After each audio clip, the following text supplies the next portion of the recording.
Hello दोस्तों। आज हम गीक्स फॉर गीक्स का problem of the day count number of three cell का सॉल्यूशन डिस्कस करेंगे। तो चलते हैं प्रॉब्लम स्टेटमेंट देखते हैं। इस प्रॉब्लम के स्टेटमेंट की बात करें तो हमारे पास एक matrix n cross n size का गिवन होगा जो कि इनिशियली 0 से फिल होंगे और एक इंटीजर k गिवन होगा। इसका मतलब ये होगा कि आपके पास k पेयर गिवन होंगे जो कि r, c के फॉर्म में डिनोटेड होगा और ये वन बेस्ड इंडेक्स होगा। और इस पेयर का मतलब ये होगा कि rth रो और cth कॉलम जो गिवन मैट्रिक्स है उसका 1 से फिल किया जाएगा। जो rth कॉलम में ग्रिड होंगे उन्हें सारे ग्रिड को 1 से फिल करना होगा। सिमिलरली cth कॉलम में जितने भी ग्रिड होंगे गिवन मैट्रिक्स के उनको 1 से फिल करना होगा। और हर एक ये जो के डिफरेंट पेयर गिवन होंगे आपके पास, हर एक पेयर को अप्लाई करने के बाद इस मैट्रिक्स के ऊपर गिवन मैट्रिक्स में कितने जीरो लेफ्ट होंगे वो आपको एज ए आंसर हर एक क्वेरी के लिए फाइंड करना है और उसे ही एज ए एरे में कन्वर्ट करके रिटर्न कर देना है। जैसे इस बातों को एग्जांपल फर्स्ट से देखें तो हमारे पास यहाँ पर 3x3 साइज का मैट्रिक्स गिवन होगा। जैसे यदि हम 3x3 साइज का मैट्रिक्स ड्रॉ करें तो हमारा मैट्रिक्स कुछ ये होगा और इसे वन बेस्ड इंडेक्सिंग के ऊपर मैप करें तो हमारा इंडेक्सिंग कुछ ये होगा। अब यदि हम यहाँ पर क्वेरी की बात करें तो यहाँ पर 3 डिफरेंट क्वेरी होंगे जिसमें पहला क्वेरी ये है कि 2,2 मतलब सेकेंड रो और सेकेंड कॉलम को हमें 1 से फिल करना है और इनिशियली एम्प्टी मान लेते हैं 0 से फिल है। तो यदि 1 से फिल करते हैं तो ये सारे 1 हो जाएंगे और ये 1 हो जाएंगे। और इसके करने के बाद हमारे पास यहाँ पर देख सकते हैं 4 डिफरेंट सेल हैं जिनमें एम्प्टी है मतलब 0 फिल है। तो पहले क्वेरी के लिए हमारा आउटपुट 4 होना चाहिए।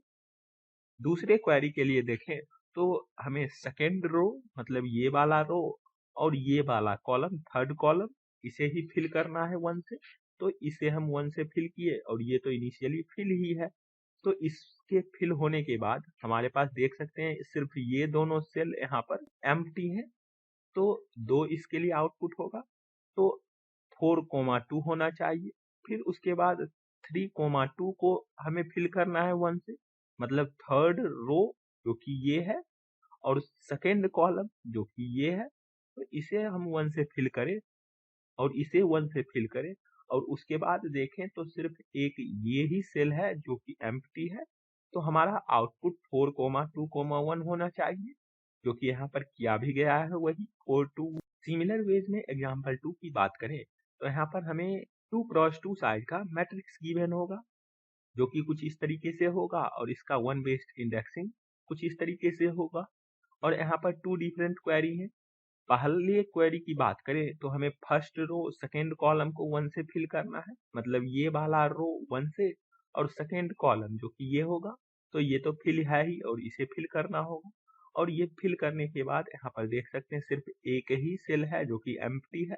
तो इसके लिए 1 आउटपुट होना चाहिए जो कि यहाँ पर 1 किया गया है।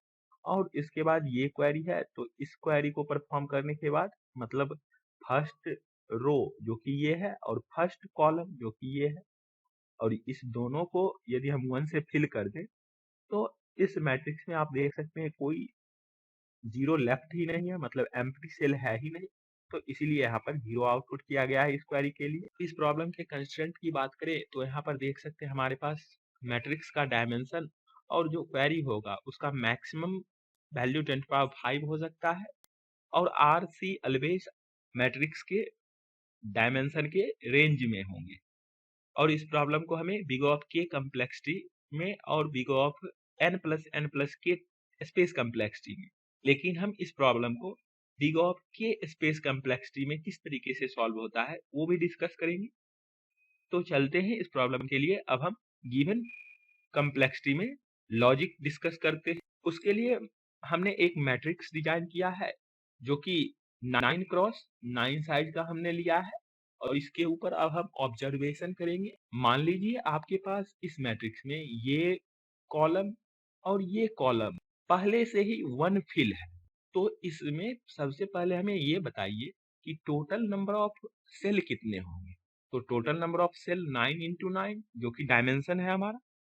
और इसमें यदि हम जो वन फील्ड है, जो कि हमने मान लिया है कि इस रो में 1 हम डाल देंगे और इस कॉलम में हम 1 डाल देंगे और इस कॉलम में भी हम 1 डाल देंगे और इसके बाद हमें देखना है कि कितने जीरो है। तो हम टोटल जो ग्रिड होगा उसमें माइनस यदि कर दे ये जो 1 फिल किए हैं तो वो हमारा टोटल 0 हो जाएगा इस मैट्रिक्स में। और यदि आप यहाँ पर ऑब्जर्व करें तो 1 हमें जो डायमेंशन है मैट्रिक्स का 9 क्रॉस 9 मतलब 9 ग्रिड इस डायरेक्शन में कितने टाइम्स फिल होंगे 1 से। तो 2 रो में हमने फिल किया है तो 2 टाइम्स 9 हो जाएगा। तो 2 टाइम्स 9 हम सब्ट्रैक्ट कर देंगे तो ये हमारा नंबर ऑफ काउंट हो गया 0 का। लेकिन यदि अब आपको कोई बोले कि ये रो को 1 से फिल कर दो, तो यदि आप इस रो को 1 से फिल करते हैं तो ये तो नंबर उतना ही रहेगा और उससे अब कुछ डिक्रीमेंट होगा। डिक्रीमेंट कितना होगा? तो यहाँ पर इसके लेंथ की बात करें तो ये भी हमारा 9 ही होगा। तो हमने 9 1 ऐड किया है। यदि हम इसमें 9 और माइनस कर दें और हम इस ग्रिड और इस ग्रिड में हमने नहीं फिल किया है अभी, तो इसके लिए हमें एडिशन करना होगा तो +2 कर दे तो यही हमारा टोटल नंबर ऑफ 0 हो जाएगा। अब यदि हम यहाँ पर n cross n side matrix की बात करें तो उस केस के लिए हमारे पास total number of grid n into n हो जाएगा और उसमें हम कितने रो और कितने कॉलम, जैसे यहाँ पर देख सकते हैं हमने 2 रो और 1 कॉलम मतलब total number of row plus total number of column जिसने हमने 1 से फिल किया है तो उसे बोल देते हैं TR प्लस TC। उसको हमने फिल किया है और कितने सेल हमने फिल किया है तो n सेल उससे फिल होता है तो हमारा TR plus TC into n हो जाएगा और इसमें कुछ कॉमन पॉइंट आ जाएंगे। तो कॉमन पॉइंट कितने होंगे? तो common point R into C होंगे मतलब जितने TR मिल रहे हैं और जितने TC मिल रहे हैं तो TR इंटू TC हम ऐड कर देंगे तो ये हमारा किसी भी पोजीशन के टाइम कितने जीरो हैं ये फाइंड कर लेंगे। और इसके लिए सिर्फ हमें ये यहाँ पर स्टेटस रखना हो रहा है कि हमने अब तक कितने टोटल नंबर ऑफ रो और टोटल नंबर ऑफ कॉलम अपने गिवन मैट्रिक्स में 1 से फिल किया है। तो ये तो हम सिंपल इजीली रख सकते हैं अपने किसी भी डाटा स्ट्रक्चर में स्टोर करके। तो आइए अब हम चलते हैं इसके लिए कोड डिस्कस करते हैं, उससे आप बेटर वे में समझ पाइएगा। यहाँ पर सबसे पहले हम जावा कोड डिस्कस करेंगे। यहाँ हमें काउंट 0 फंक्शन गिवन है, इसे ही कंप्लीट करना है। इसके लिए सबसे पहले हम 2 हैज सेट इंटीजर टाइप का एक रो और एक कॉलम के लिए इनिशियलाइज किया है।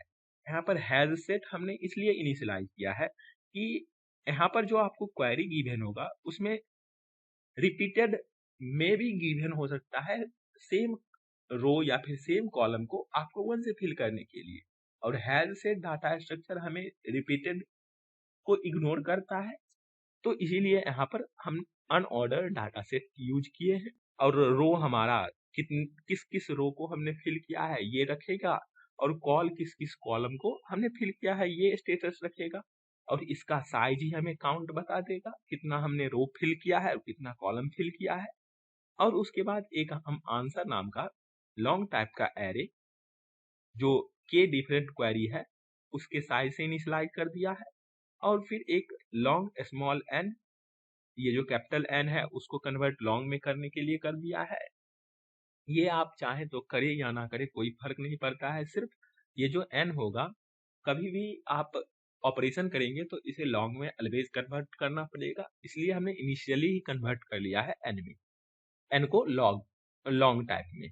और उसके बाद टोटल ग्रिड, हमारा टोटल ग्रिड का नंबर कितना होगा तो वो n इंटू n होता है। इसका भी हमें हर टाइम यूज होगा तो इसे भी हम प्री कंप्यूट कर लिए।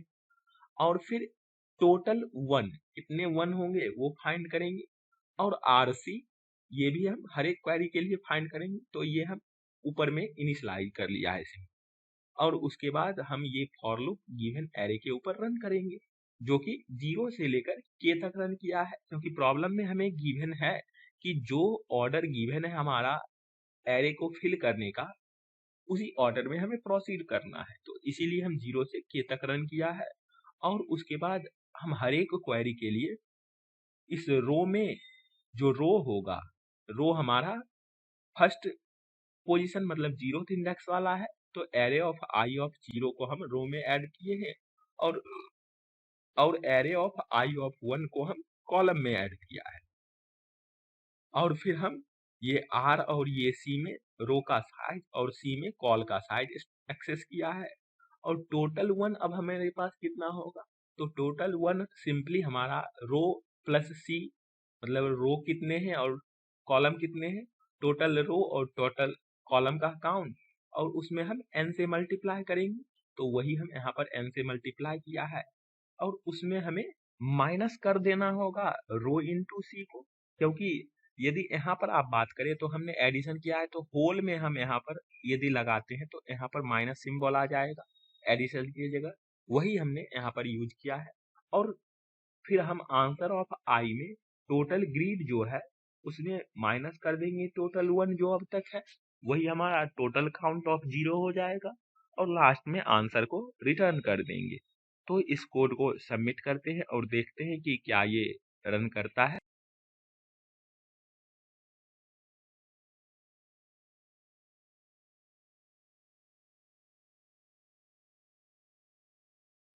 तो यहाँ पर देख सकते हैं हमारा कोड रन किया और टोटल टेस्ट केस पास किया। अब यदि हम सिमिलर वेज में C++ कोड की बात करें, तो यहाँ पर भी आप देख सकते हैं हमने सिमिलर वेज में कोड लिखा है। यहाँ भी हमें काउंट 0 फंक्शन कंप्लीट करना है, और यहाँ पर सबसे पहले हम LL से लॉन्ग लॉन्ग इंट को डिफाइन कर दिया है, क्योंकि बार बार हमें लिखना पड़ेगा लॉन्ग लॉन्ग इंट, इसीलिए हम LL से डिफाइन कर देंगे। और उसके बाद सिमिलर वेज में यहाँ पर अनऑर्डर्ड सेट क्रिएट करेंगे रो और कॉल नाम से, और सिमिलर वेज में आगे हम वर्क परफॉर्म करेंगे। यहाँ पर आप ऑर्डर्ड सेट क्रिएट ना करें, ऑर्डर्ड सेट क्रिएट कीजिएगा तो आपको TLE देगा, क्योंकि हमने स्टार्टिंग में ऑर्डर सेट क्रिएट कर दिया था तो TLE हमें मिला था, इसलिए यहाँ पर देख सकते हैं करेक्ट समेशन 3 टाइम ही है। तो इसलिए आप अनऑर्डर्ड सेट यूज करें। अनऑर्डर्ड सेट कोई भी ऑपरेशन कांस्टेंट टाइम में परफॉर्म करता है, और ordered set log n time take करता है, इसीलिए आप अनऑर्डर्ड प्रिपेयर करें इस प्रॉब्लम में। तो इस लैंग्वेज में भी इस कोड को सबमिट करते हैं और देखते हैं कि क्या ये रन करता है।